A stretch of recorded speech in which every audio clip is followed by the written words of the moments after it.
Like, I was like talking about on the way here that I'm kind of like turning into the unreliable artist that I've always been around.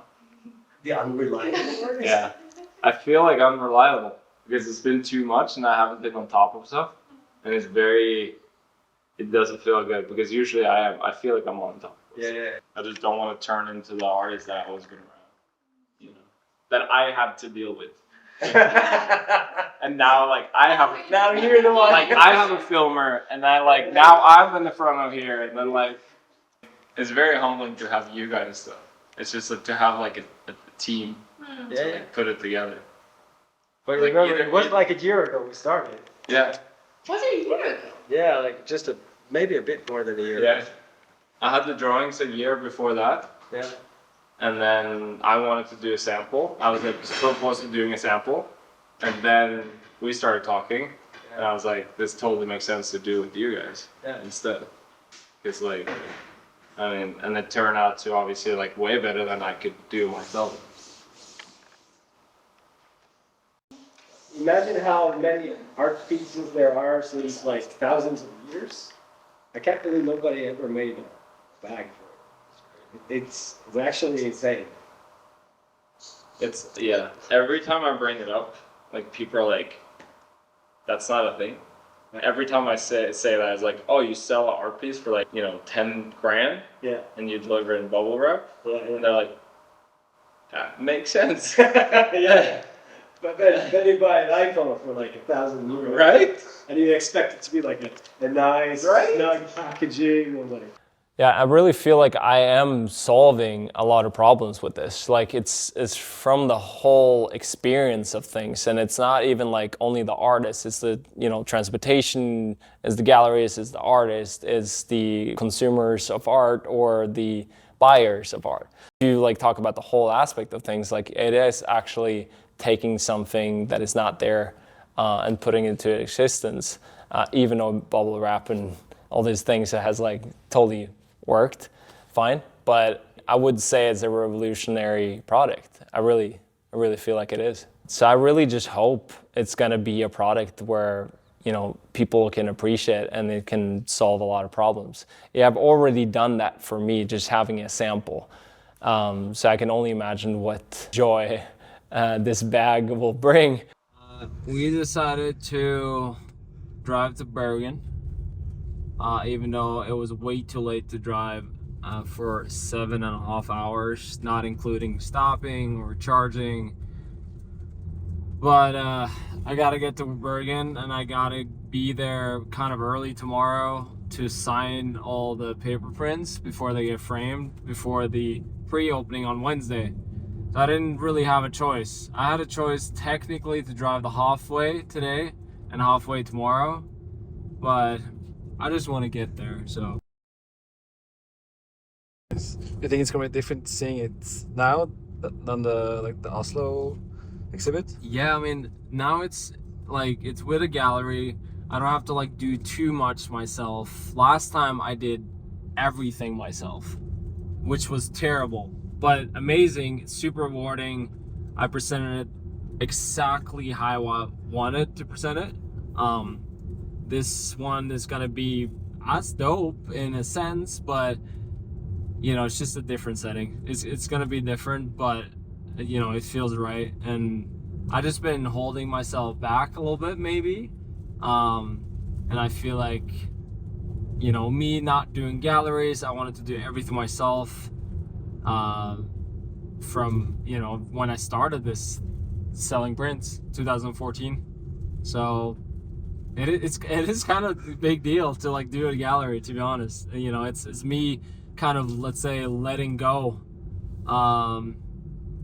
somewhat in a good way.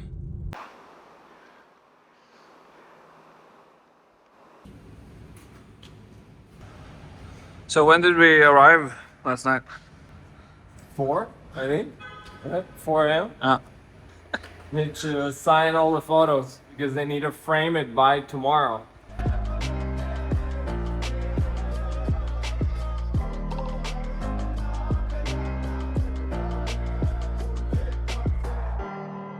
What's the deal with the numbers you're writing on the The deal with the numbers is the editions that are sold. So I do photo prints mostly. So when you sell in editions, it's only that many of a certain works, and then once that editions, let's say it's 10 of edition, once those 10 are sold, it's done. It's done forever. You can't print new ones. You can't just make a new size with a new edition, which people do all the time. I'm not a big fan of that at all. People that buys my works or any works, like they want to keep their value, and they want to look at whatever is written on them. That's true. So if it's 10 editions, there's 10 editions.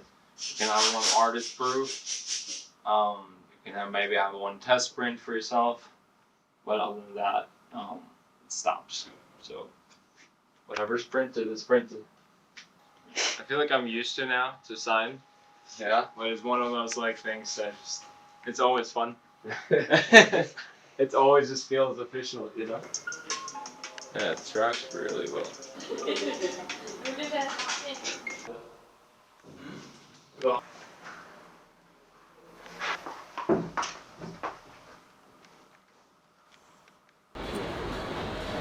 Big night. I went to the spa to try to just actually chill before exhibition that I've never done in my entire life. Is there any nerves? Or is it... No, I'm just wet. To be honest, the only thing that I'm kind of thinking about is that I might not have time to like use the amount of time that I want on people because it's gonna go so fast. But I have some nerves. I always have nerve from talking to people. It's not like really, it's like, oh, like it's gonna be so hard, but it's just like, it's just how it is. I just have like stage nerves. Yeah. Just naturally, regardless. Even though I've done it 100 times. But I like being nervous. I like feelings. I like real feelings. Happy, nervous, yeah, whatever it is.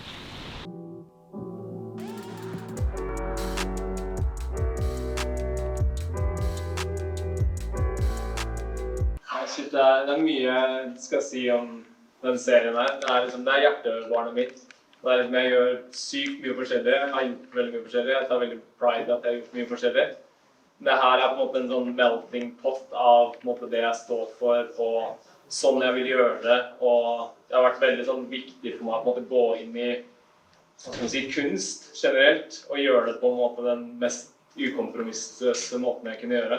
Og det var liksom sånn, ja, jeg kunne stilt ut artister og kjente fjes og sånne ting, men det er liksom ikke, hva skal man si, det jeg står for. Jeg liker det, og jeg liker å jobbe med folk. Men det her er også folk, det er bare på en litt annen måte. Så det er en drømmeverden der jeg på en måte har fått en litt sånn counter-reaction også, fra liksom alt jeg holder på med, for det er veldig personbasert. Og her har jeg på en måte bare eliminert alle personene og alle ansiktene.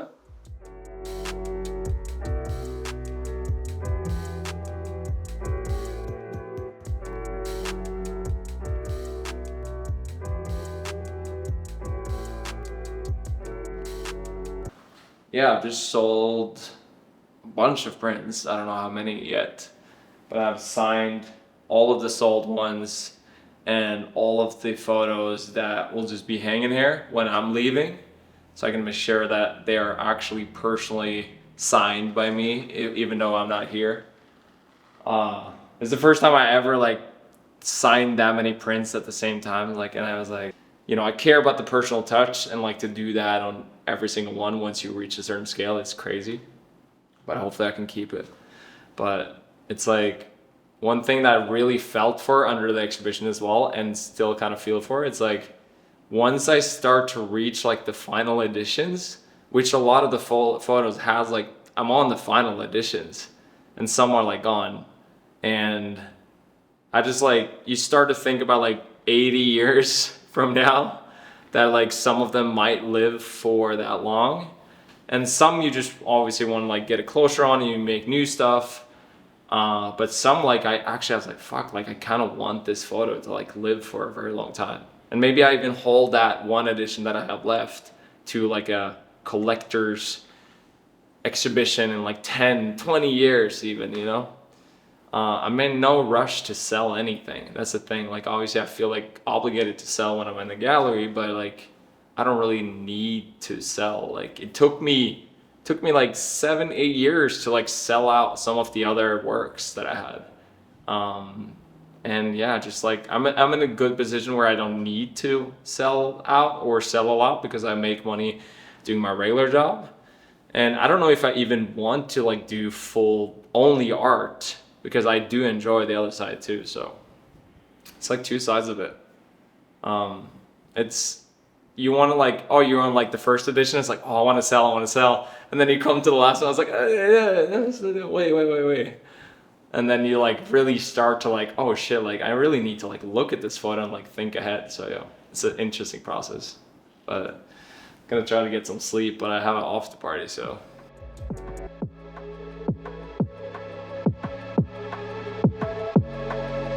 Nej, jag får gissa till som ett helvete. Gissa kan vi mata.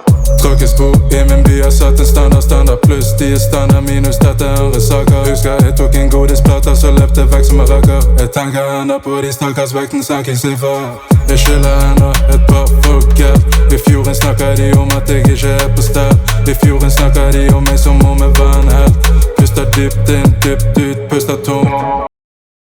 The Artbag is officially out and is also sold out. So I'm sorry I didn't upload this video before it got sold out. So maybe you see this video and I want an Artbag, but you can't get it as for now. So I'm sorry, but we got to get all the feedback we can possibly get from all the galleries and transportation companies and artists themselves, and we're gonna make this even a better product for the V2. This is the V1 final 2A, and the next one will be even better. So can't wait to build off this together with the team and DB, Jonathan, Vincent, Ebba, William, Ola, Fredrik, for filming this video as well. And just been having a lot of amazing people around to make this dream come true. And this is the first like product I would say, even though I done merge and did this with Vincent Lane as well. That is also DB. I'll put all the links down below so you can check it out, even though it's sold out. But yeah, this is maybe one of my first products that I do out of thin air. That is a whole new product line that I've never tapped into before. So I'm super hyped for that. Shout out to Galleriet for taking me in and being the first ever gallery I ever done. I'm done. It did open a lot of doors. Just my mentality to galleries, I've been very uptight with it, but I got a good intro for it, so more to come for sure. But I'm not gonna stop doing my own because I really believe in doing shit by yourself as well. So I'll see you guys soon.